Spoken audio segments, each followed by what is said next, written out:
We've got this heated debate over socialism versus capitalism, and it's certainly mounting to what we believe is its highest levels in decades.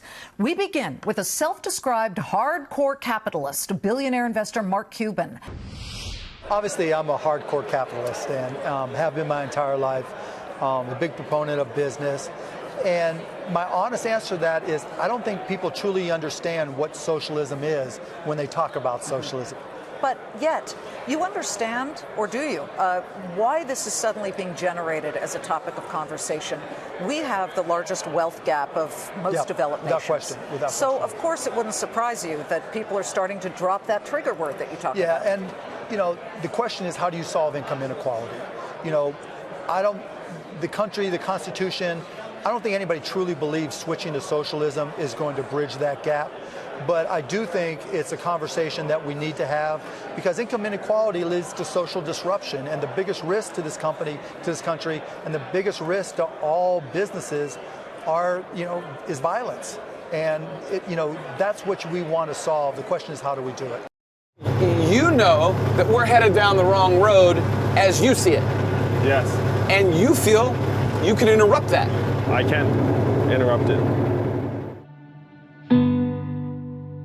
My name is Fred Ramey, and today I did a ride along with Andrew Yang. Honestly, I am a staunch Republican and very, very conservative. And initially when I saw his viewpoints, if you were to tell me his viewpoints, initially I would just be like, heck no. But as he starts to explain why he believes the policies that he believes in, many of them make sense. And when he does win the nomination, I'm willing to give him a shot.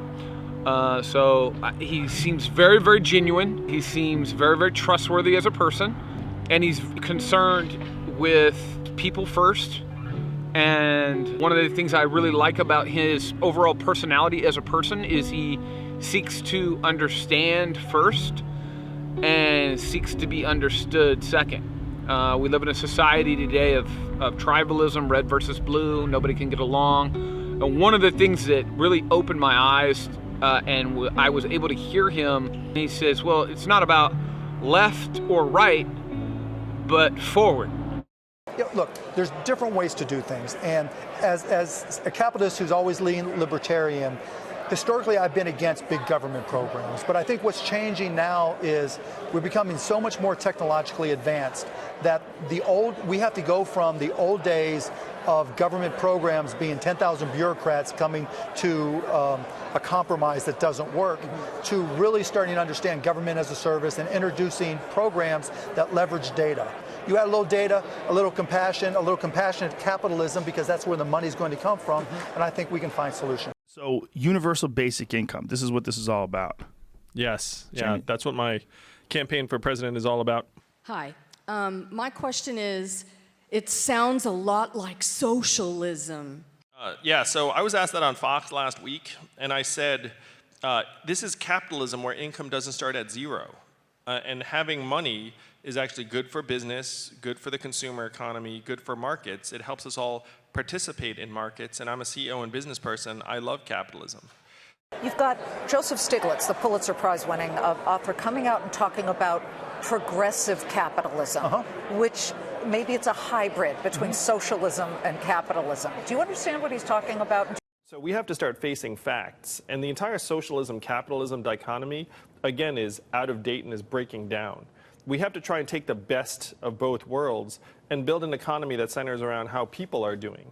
Take the markets and have them allocate resources in ways that would actually help families in Main Street America. You know, you're only as strong as your weakest link, whether you're a business or whether you're a country, whether you're a community. And so, you know, we've had Social Security. You know, we've had Medicare. So we've always been a hybrid. We just haven't been as effective as we've needed to be. You're an entrepreneur and CEO, so you know when you run a company, you say, I'm going to invest in my people. I'm going to treat them well and try and train them and give them resources because you know that'll increase your productivity as an organization. In the public sector, we have the opposite approach. Where if I can just avoid spending money on you, then I'm going to somehow save money. When we end up spending that money in very, very dark costly, counterproductive ways in the back end because they wind up, in our institutions. And our institutions just spend a truckload of money. So if you look at the cost savings and the value gains and the economic growth, that actually gets you back about $1 trillion of the 1.8. This is like the trickle-up economy because none of the money disappears. It goes right back into the economy. The greatest product in America right now are shares of stock. That's how rich people get richer, right? And so, we've got to come up with ways so that it's easy for me to get richer. It's harder for somebody that works for me. This is shocking to 0 people in this room. So, and it's just facts. I'm a very, very data-driven man. And I'm trying to raise wages in my company so everybody's making at least $15, but it's harder for me, even when I share equity, to bring them up in a way that they can truly prosper. I have the answers in this book. No, I don't. I'm kidding. Like that, it's called, I was gonna say something. No, sorry, sense of humor.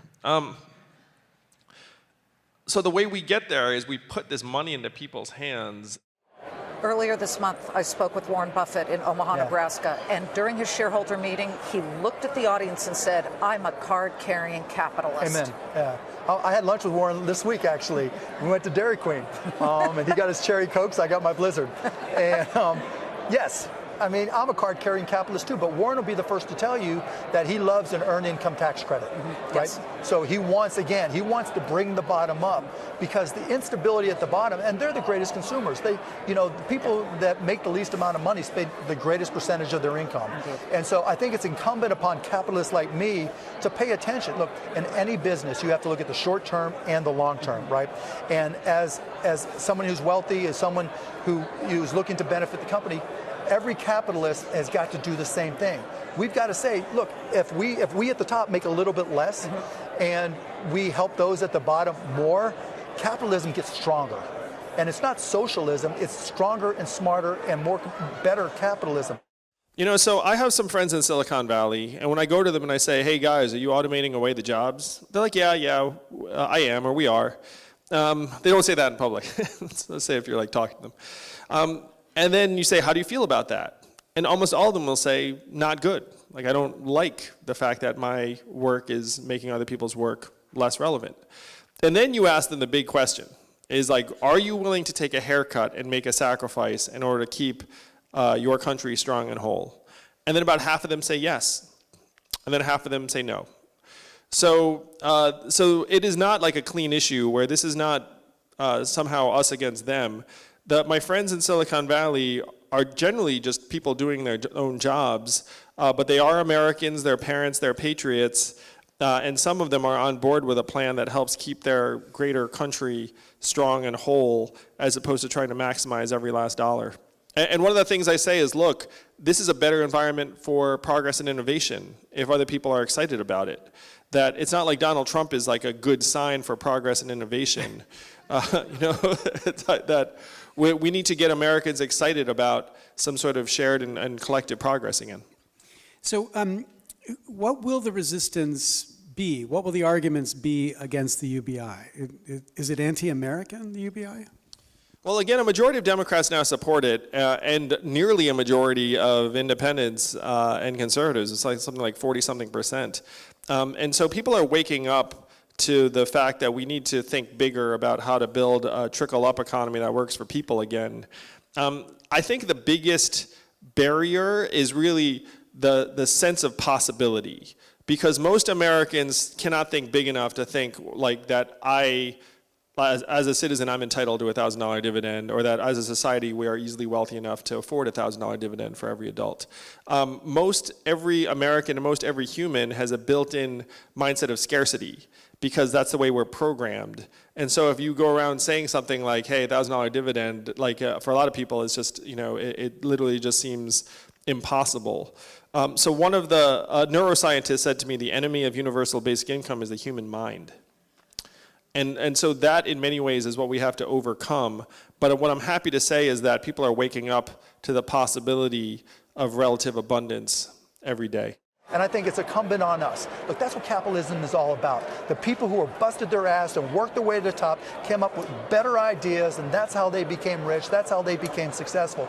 And it doesn't stop when it comes time to help other people that are less fortunate. And those folks in my position, folks, a little bit richer, a little bit less wealthy, we have got to take those steps to recognize if we don't do it, the socialists could win.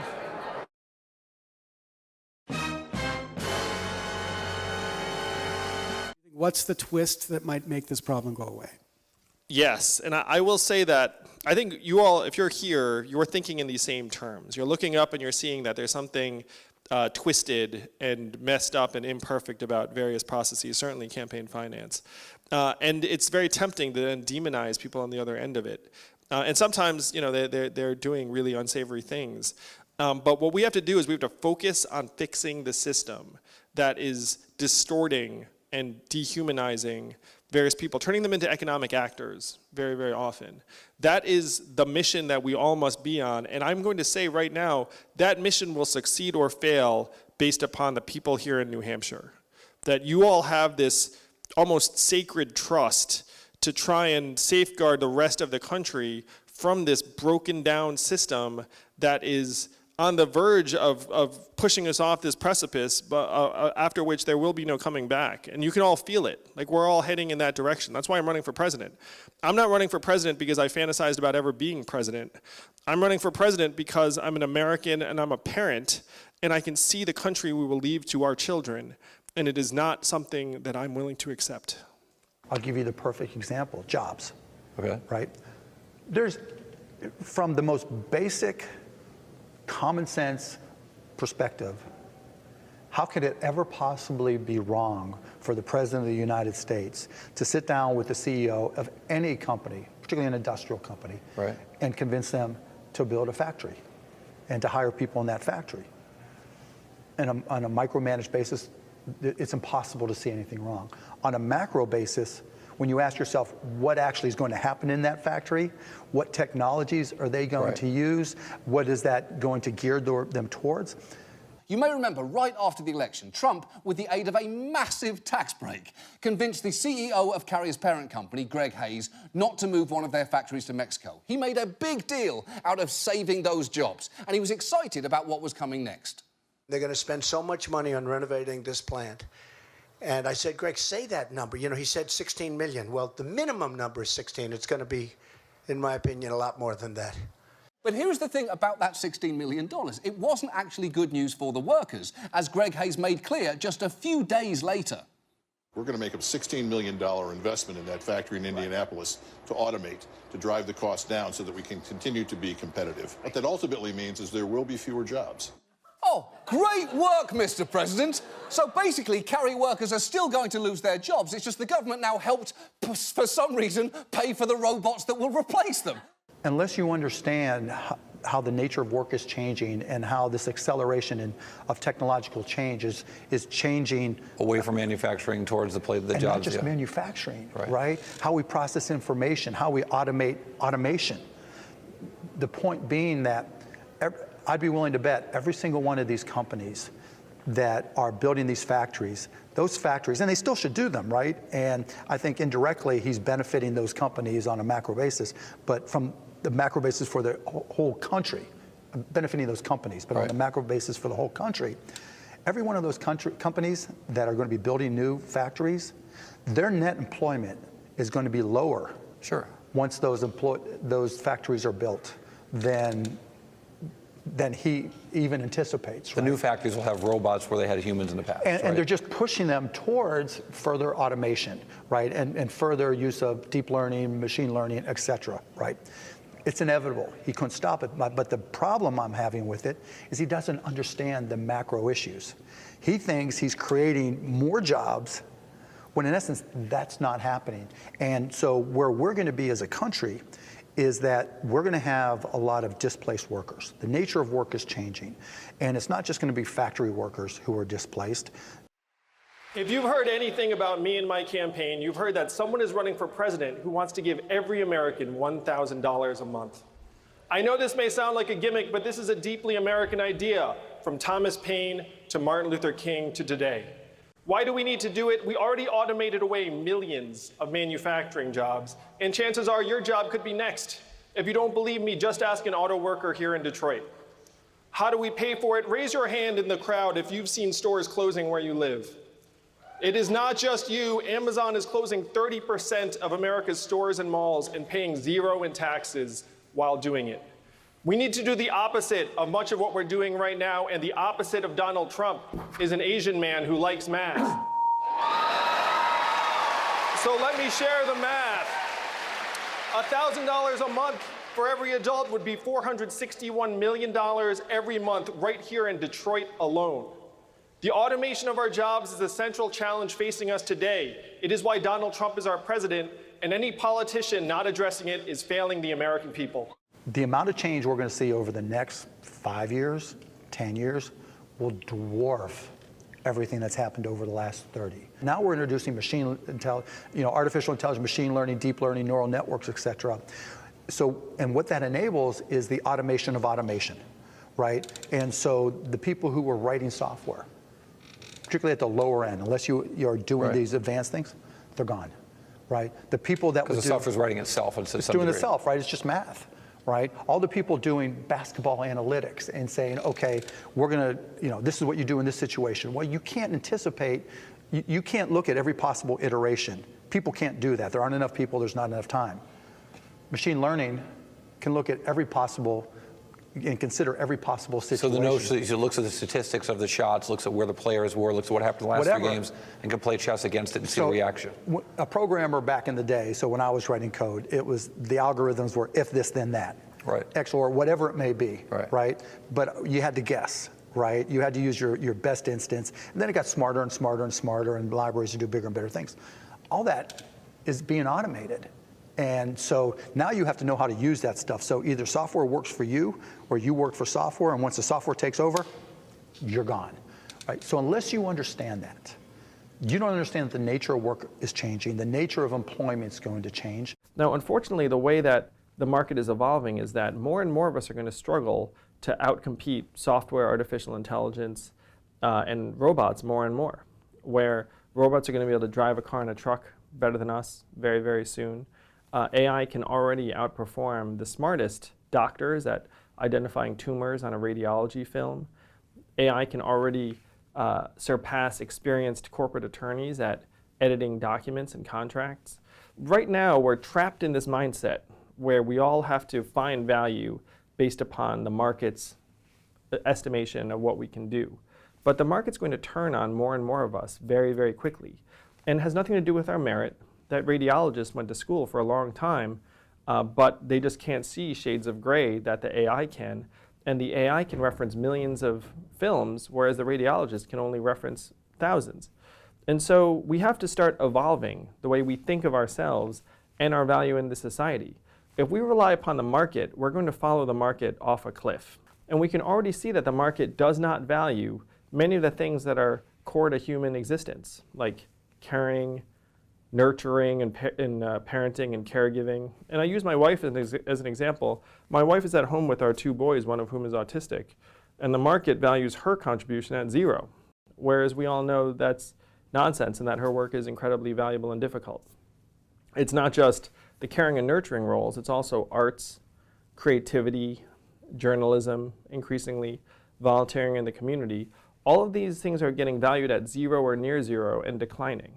We have to say, look, the market is not omniscient. The market's valuation of us and our activities and their value is something that we essentially invented, and we need to invent new ways to measure what we think is important. So we have to start getting ahead of this curve as fast as possible, and this is why I'm running for president. And from a business, from a stock perspective, if you're in the Fortune 500, if you're an S&P 500 company, if you're in the Dow 30, right, if you're one of the bigger companies, you already know this.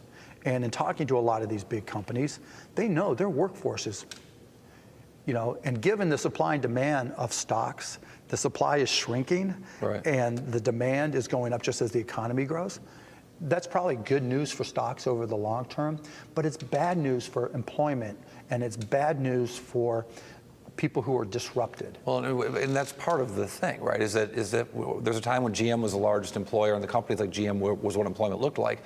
If Facebook's what it looks like, the revenue per employee at Facebook is infinitely larger than any automaker could ever make or any manufacturer could make. The difference is the time lag, right? The timeline. So what took 20 years before and then became 10 could be 5 or 3. And so when you start getting that massive amount of disruption in employment, what do? When now, I mean, that's the whole thing he ran on, right? We're going to get you jobs. And if you last 4 years, right, the whole nature of employment is going to change. There aren't manufacturing jobs coming back. There aren't more coal mining jobs coming back. No matter what you do to the EPA, they are going to be, a lot of these jobs are going to be gone. Now, there's still physical things. If you do infrastructure, you can kind of, buy some time, right, spend more, get temporary jobs to build roads, build bridges, which is all fine and good, right? I think you can get a return on much of those things. But you're going to have to recognize that there are going to be more people out of work. So to me, the fundamental shift that we have to start getting our arms around is that certain people's labor is not going to be worth enough for them to make the kind of living that is required for them to live what they would consider a good life. Look at truck drivers as an example, because I use them because they're the most clear. So you have 3.5 million truckers making about $46,000 a year. And that it's a punishing job. They're behind the wheel of this truck for up to 14 hours a day, and they're away from their families 4 days a week, and the rest of it. But their market value, with the market of their time behind the wheel, it's about $46,000 a year. Now, if 5 to 10 years from now, my friends in Silicon Valley come up with trucks that can largely drive themselves, and then we're going to go to that truck driver and say, hey, turns out your market value, like your time behind the wheel, it's not 46,000 anymore. It's 26. It's 0. It's like whatever the number is, and so there's like a change building up in our economy that the freedom to trade your labor for money to make a good living for yourself, that's actually going to end up breaking down in more and more situations where that truck driver is no less willing to trade his time. I mean, he still wants to do it. But then the freight company is going to be like, turns out your time's not worth what it was. And it's not just the trucker. It could be a radiologist who makes hundreds of thousands of dollars, and they interpret radiation films, say, I'm very willing to do this. Like, I like getting paid hundreds of thousands of dollars. And then we say, hey, turns out that AI can see tumors you can't, can refer to millions of films, not thousands, can see shades of gray that are invisible to the human eye. You lose. Like your time all of a sudden goes from worth hundreds of thousands of dollars to, let's call it, like half that or 0 or whatever the number is.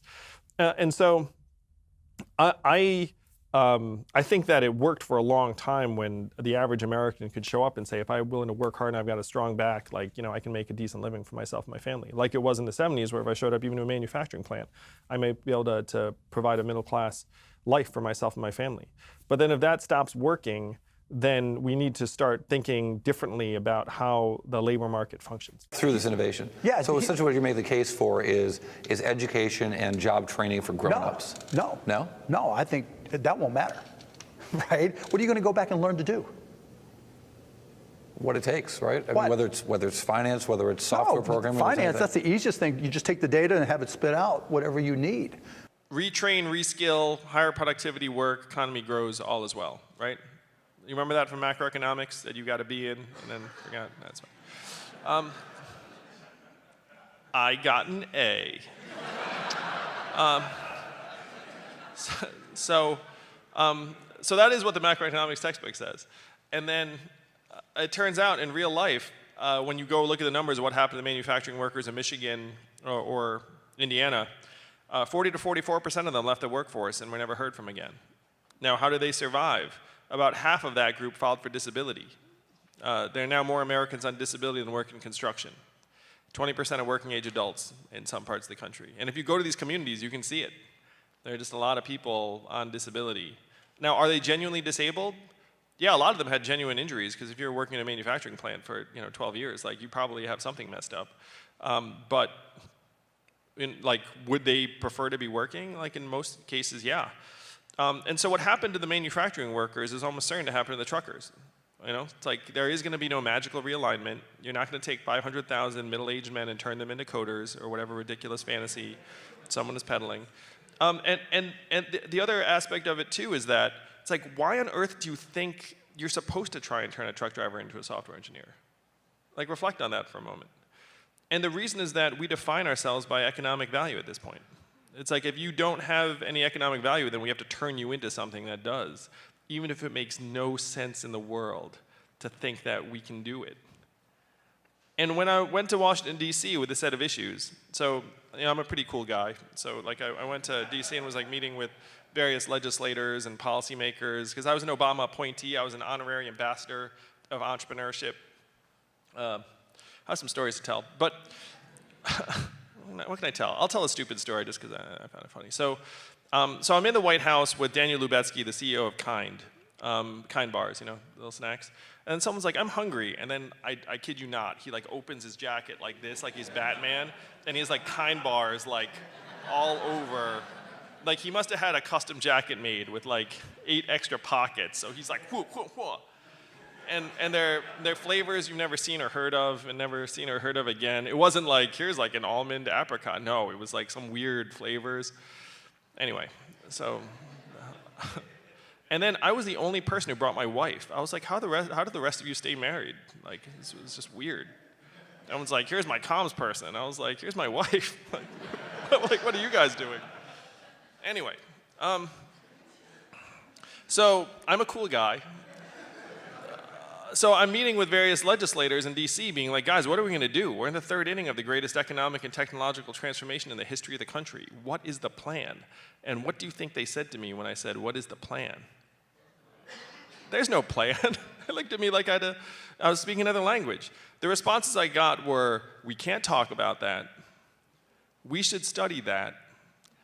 And we must educate and retrain Americans for the jobs of the future. And then I said, guys, I looked at the studies. Do you all want to guess how effective government-funded retraining programs are? 15%? Yes, 0 to 15%. We're terrible at it.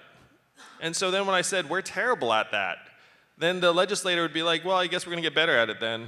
And then they'd just go back to their lunch. And I'd just be like, holy shit. Like, is this what passes for thinking, you know, like at this point? Are we so far gone as a country that we're not even reckoning with the fundamental changes that are devastating our communities? Yeah, that's where we are. That's totally where we are. Right. I personally think there's going to be a greater demand in 10 years for liberal arts majors than there were for programming majors and maybe even engineering, because when the data is all being spit out for you, options are being spit out for you, you need a different perspective in order to have a different view of the data. And so having someone who's more of a freer thinker, and because if automation is being automated, you just learn the tax rules. You just feed the automation the tax rules, and it does the rest for you. So English majors of the world should celebrate? I think English, philosophy, foreign language majors, maybe not now, they're going to starve for a while, but that's not even the real issue, right? The real issue is if 1 million, 2 million, 3 million, 5 million people have their jobs disrupted, and we see the direction everything is going and how quickly it's going. What are you going to do with them? So if we've moved beyond sort of the concept of free markets as places where we can alienate labor because some people are not capable of alienating their labor is just not worth anything, then is the idea that the collective owns the labor of everybody and gets to redistribute the products of that labor? Is that what we're talking about here? Because it gets into dicey territory. No, and I agree with that. And that's actually the outcome we have to avoid, if at all possible. And this is one reason why my flagship proposal is we give every American $1,000 a month free and clear, and that doesn't somehow usurp your labor, your time. That actually, if anything, liberates your labor, your time. That if you have a little bit more freedom from scarcity, then you can start making moves towards the sort of work that you want for yourself, that you value, that you would find fulfilling and exciting. Right. And so what I've said to the administration, and I've volunteered to help, and look, I've told his assistant, not President Trump directly, I've told people around him, I told people I know, look, I may disagree with 99% of what the guy does and how he does it, but I'm an American citizen first and last, and so I'll help wherever I can, and I want him to be successful. But what I've told them and have repeated multiple times is there's a program called AmeriCorps, right? And AmeriCorps right now has a year of service, and it pays kids, $12,000, and they go do socially impactful things, but they live 9 people in the house, right? And that's how they're able to afford it.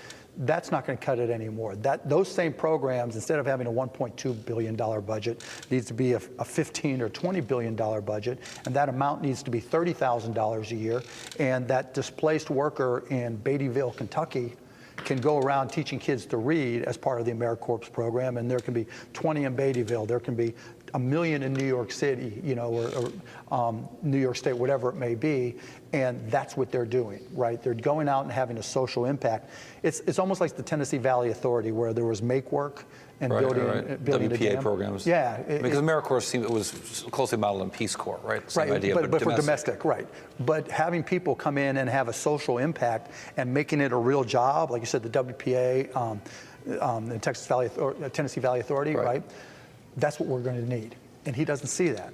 And so if you don't start, maybe he'll learn it. Maybe maybe I don't know what's going on, and maybe I'm misevaluating his ability to absorb this stuff. Well, make America great again. Make America great. Something it isn't necessarily backwards looking. Make it great again is. Yeah, but deal with the issues. Regardless of how you want to brand it, you got to deal with the issues. And the issues are the nature of work is changing. Automation is being automated. What looked like a great job graduating from college today may not be a great job graduating from college 5 years or 10 years from now. Having had a great job programming for the last 15 years, being a Python expert and integrating to this and that, might have been a great job for those 15 years. You might be out of work in 5 years. And I know I'm being kind of fatalistic on this, and hopefully I'm wrong, but in the event that there's a greater than 0% chance I'm right, somebody's got to start dealing with this stuff and recognize it and dealing with the macro issues. And to me, it's one of the most critical issues from a job perspective that we face, and he just doesn't get it. You called yourself the opposite of Donald Trump, an Asian man who likes math. Yeah, and math is an acronym. It stands for Make America Think Harder. We have to start actually thinking about the real problems and not lapsing into the fairy tales that unfortunately we're being told by the current president. Well, I think there's a lot of voices on a stage. I think yours is such an important voice because I think you're raising issues that nobody else is talking about, and you're looking at it from a perspective that nobody else is really looking at it. I mean, I feel like at times you're taking a kind of a bird's eye view and saying, wait a minute, we're all just on this stage and wearing makeup and talking points and missing out on all these huge things which are about to hit us in the head. Yeah, and spending 7 years in places like Detroit and Cleveland and St. Louis, I saw the ground zero of what's happened to so many of these communities in the aftermath of the automation of these manufacturing jobs. And the retraining programs that were put in place were largely ineffective. When I dug into the numbers, almost half of the manufacturing workers here in Michigan that lost their jobs to automation left the workforce. And then of that group, about half filed for disability. And then you saw surges in suicides and drug overdoses and social ills. And why are the programs so ineffective, the retraining programs? The truth is that human beings are not infinitely malleable or adaptable. I mean, I was at a truck stop in Iowa the other week, and if you tried to sell retraining to that group of truckers, they'd be more likely to punch you in the face than eagerly sign up. Like human beings are just not widgets. Right. And if you think about the people you know, the people in your life, maybe your parents, and you were to say, hey, reinvent yourself, it's a very, very tall order for many. I would not be able to reinvent. I have no actual skill, so I could not be retrained to do anything other than this. Speaking of which, I got to take a quick break. But see, this is not a skill that's applicable in any other way. Do you think we saw anything different from the last president? Yeah, I mean, look, they came out with a paper saying a lot of these same things, and so yeah, I mean, look, for all President Obama's faults, at least he made the effort to learn. I mean, when he first came out, when Obama was first elected, I was tearing him apart. I was tearing him apart on the SEC, what he was doing for entrepreneurs or lack thereof, the fact that it seemed to be that everything got tougher for entrepreneurs and business. And you can go back in my blog, and I had no problems tearing him apart, just like I have no problems now. But to Obama's credit, he brought me in, even though I was being chased by the SEC, and he didn't commit to do anything and didn't change anything, but at least he listened, and he responded in a manner that made me think he understood. And he also brought in not just me, but tech guy after tech guy after tech guy to try to understand all these things. Well, and Megyn Kelly was there in the White House. Megyn Kelly. Straight up, someone you know Megyn Smith, a long time. Megyn Smith, sorry. yeah. Megyn Kelly. Megyn Smith there from Google, someone Brilliant, who we both know really brilliant well. woman, right? And she's way ahead of the curve, right? And they were all very clear that this was a coming problem. Now, did he come up with a solution? No. Did he come up with a paper? Yes. Now, one, is not any better than the other, but at least it was there. And I don't get the sense from looking at President Trump that these have even crossed his mind. You can't, I have yet to have somebody say to me, you know what, he's been able to go in depth and convey a deep understanding of A, B, or C. Superficial, headline porn, right? I'm great, self-promotion, yeah, but at some point you got to, and I said this to him directly, at some point you have to learn the issues and you have to have the ability to convey an understanding because that builds confidence around you. What was your line to me a few months ago? It was rare in public life you see someone get stupid over time. Right, yeah. And I'm just quoting you. Yeah, and stupid is actually a word just to, yeah, because he got so, when I would talk to Donald Trump on the phone at the beginning, not one time did he say, we're starting a movement. Not one time did he say, there's a groundswell, I feel it, I'm going in this direction. It was like, we'll see what happens. You say we need to do the opposite of what we are doing right now.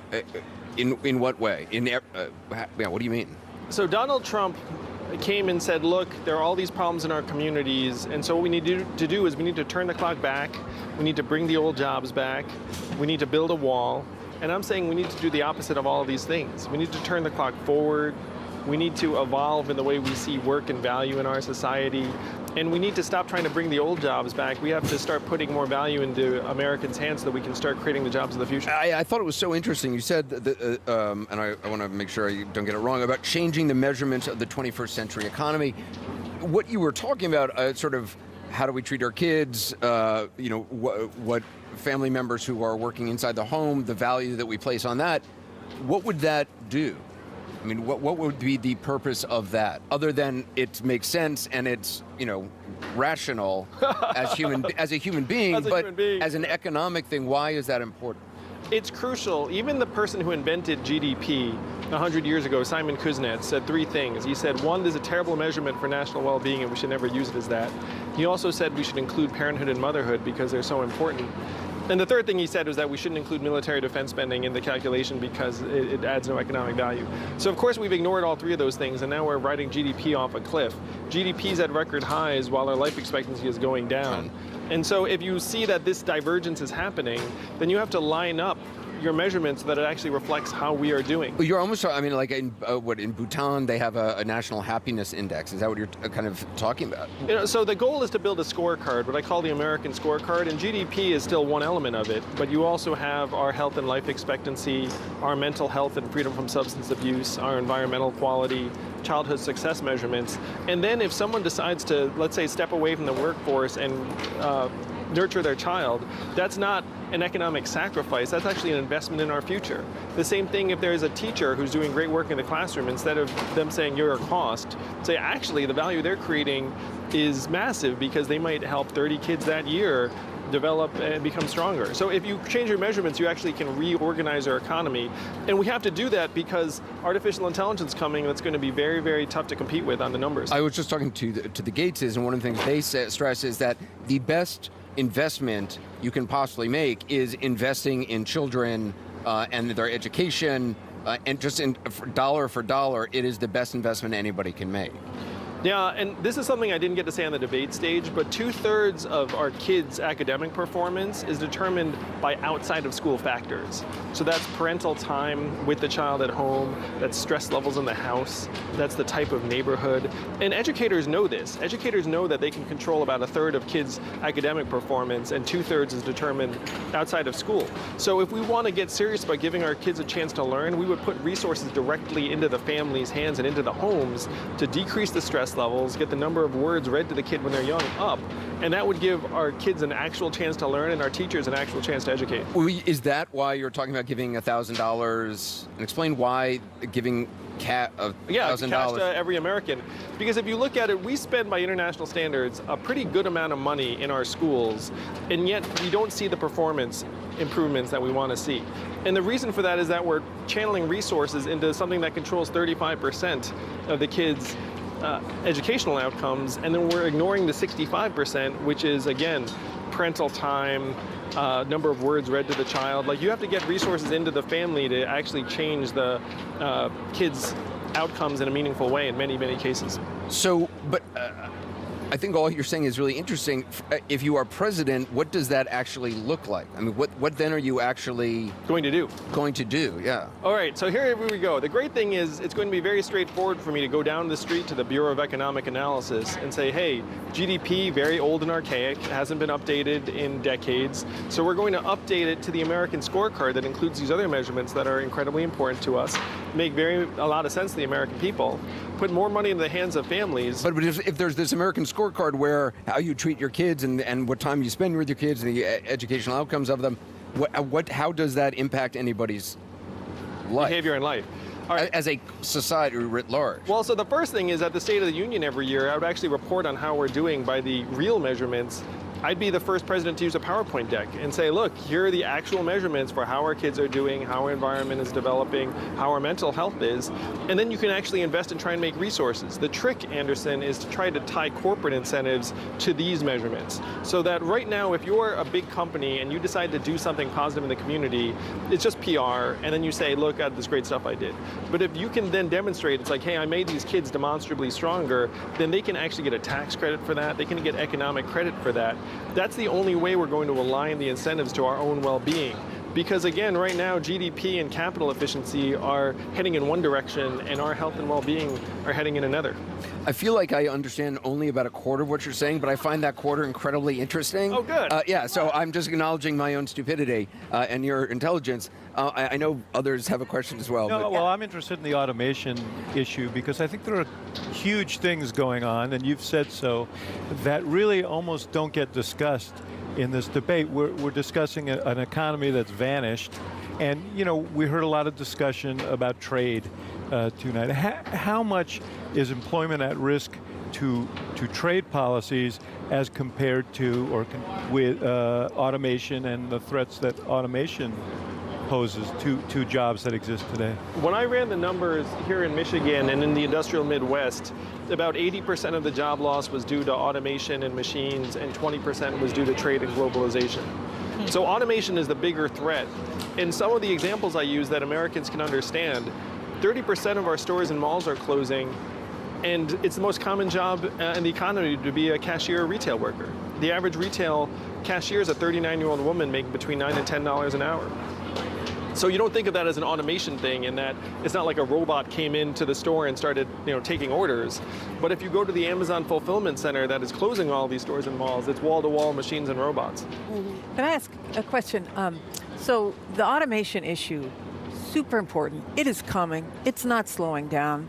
So the question is, for the big tech, what are the sort of policy guardrails that should be put around this? I mean, you're not going to be a Luddite. You're not going to stop it. No. So how do you protect people? Or how do you allow them to use the technology in order to enhance themselves if training and reskilling themselves is not necessarily the answer? There are a number of prominent technologists who've supported my campaign and embraced it. And certainly one big principle is that we all need to share in the gains. So that if you have Amazon, this trillion-dollar tech company, you have to give a tiny slice of every Amazon sale, and ideally every Facebook ad, every Google search, every Uber truck mile, and put it in our hands and help us build these economies that work in our communities. Meaning more than universal basic income, separate from that, or is that what you're talking about? Oh, I'm talking about universal basic income, the freedom dividend primarily, but there are other ways too. Let me just say a couple things. One is just, I cannot tell you how happy I am that you're in this race. No, I'm serious. And the reason for that, he has been talking about you for the reason for that is two things, and they're important things. One is, in a crisis, if you get the right answer to the wrong question, you still die. We don't ask the right question, so we spend all this time trying to get the right answer, sometimes to the wrong question. I think when you point out, and I say this to the Black Lives Matter folks all the time, I'm concerned about the racists. I'm much more concerned about the robots. The robots are going to do much more damage to your community than the racists on any given Sunday, and we're not focused on it. So you bringing this out into the mainstream and making it part of the conversation is so important. I appreciate you. Thank you very much. Thank you, brother. I appreciate you. We got to wrap it up here. Mr. Yang, thank you very much. Appreciate it. And you have your own opinions, and one is against universal basic income. Right. Despite examples of Namibia and other places where it's worked, do you dismiss it altogether? Would you dismiss it that it can be applied in the United States? That it can be applied in the United States. Because in Africa, there's just a different living standard, and there's different support structures in place.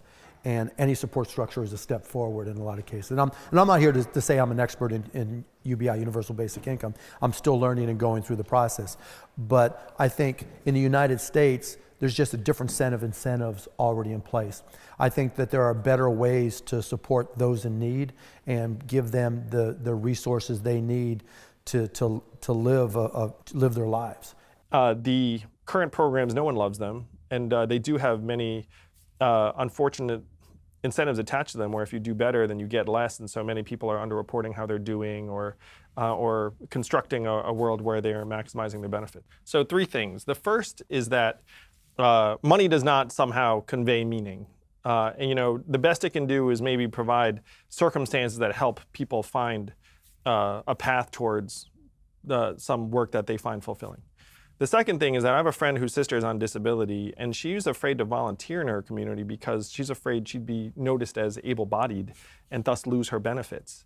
And so this freedom dividend would be unconditional and free and clear, and so that person would be volunteering and would not have any fear that her benefits are going to be taken away. The third thing is that there's something very, very important about conceiving of yourself as either able or disabled.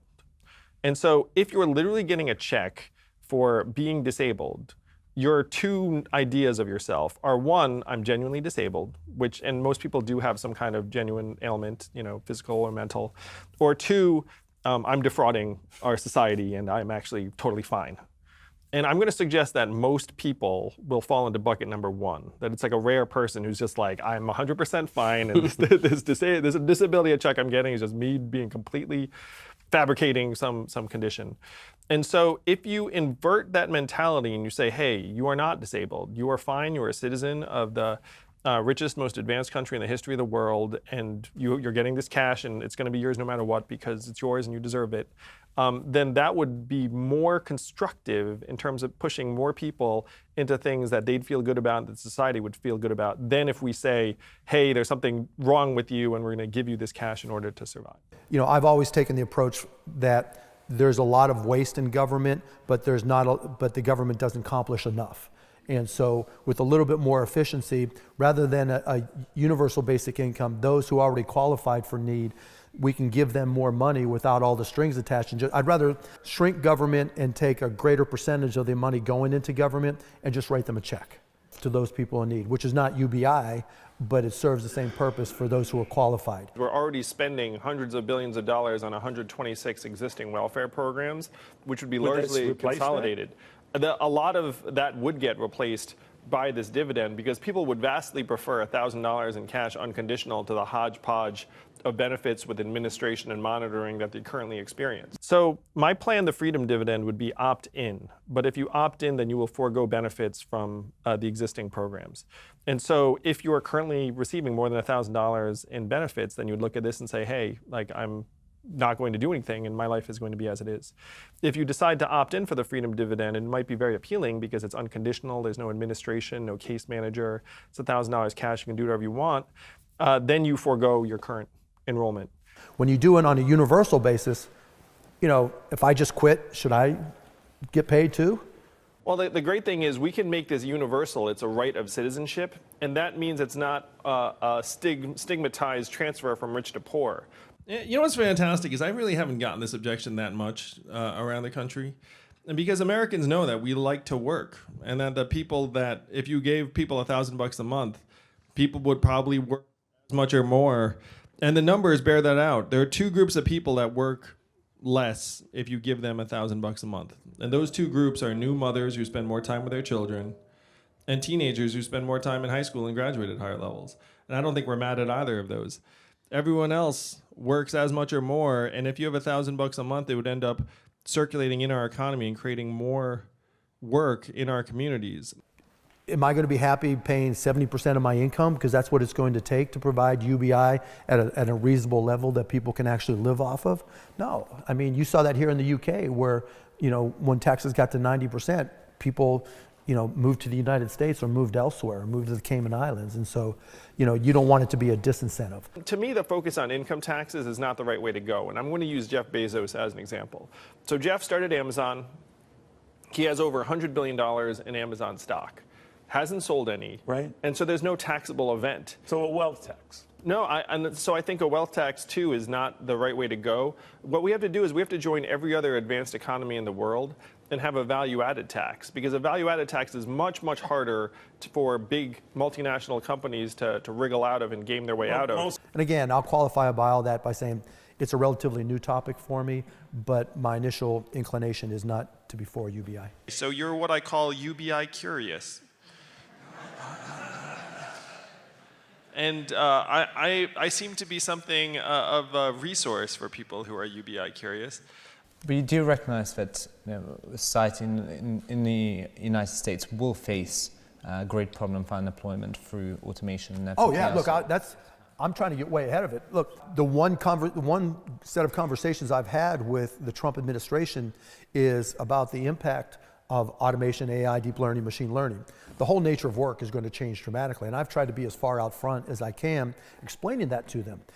I proposed to the Clintons and I proposed to Trump when I was talking to him. We have an organization called AmeriCorps in the United States, and I thought it should be expanded. We should pay kids more. Right now they get $15,000 a year. That should be double, right? We should expand it from the number we have now. It gets a $1.2 billion budget. That should be 10 times as much, so that we can start putting people to work. But we might as well just give everyone gray overalls while we're at it. You know what I mean? I think a federal jobs guarantee program is well intended, but would be somewhere between problematic and disastrous in practice. Just like if you imagine a world where it's like, hey, there's no job for you. You're going to die of starvation. But don't worry, we've got this government job for you. And then you show up, and then let's say it's like, you don't like the job, you don't like your boss, that there are some problems. It's like, well, you don't have a choice because this is your only means of survival. And so then you wind up with this bureaucracy, doling out subsistence jobs that are necessary for people to survive. And then you have people get politically activated around this is a sure path to dystopia.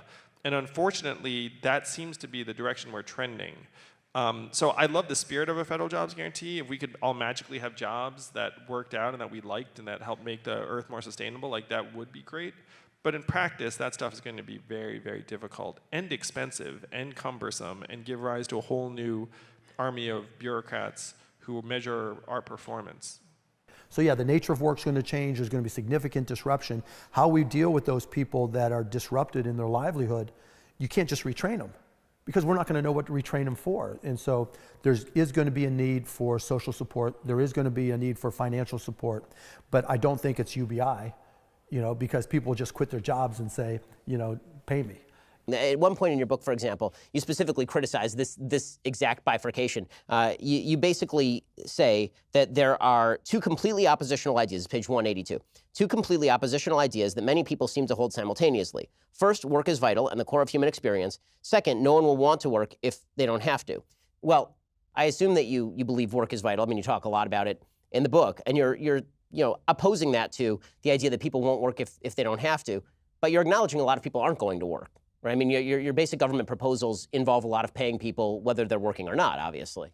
With the goal that we create more work, because I'm very much in the work is vital camp, and that's not just my thinking about it, that's just in the data, where if you look at what happens to idle men in particular, we spend a lot of time on the computer playing video games and doing other things.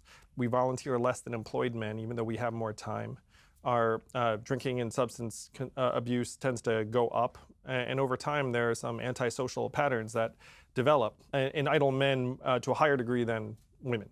And so if you look at that and you say, okay, this actually is pretty consistent with my intuition that work is incredibly important and vital. It provides structure, purpose, fulfillment, meaning, social structures to people every day. And so the question is, how do we create more things like that? Now, to me, the best path to create that is to put economic resources into people's hands in the form of a freedom dividend of $1,000 a month, which would then allow more people to do the sort of work that either they want to do or that their community has a need for.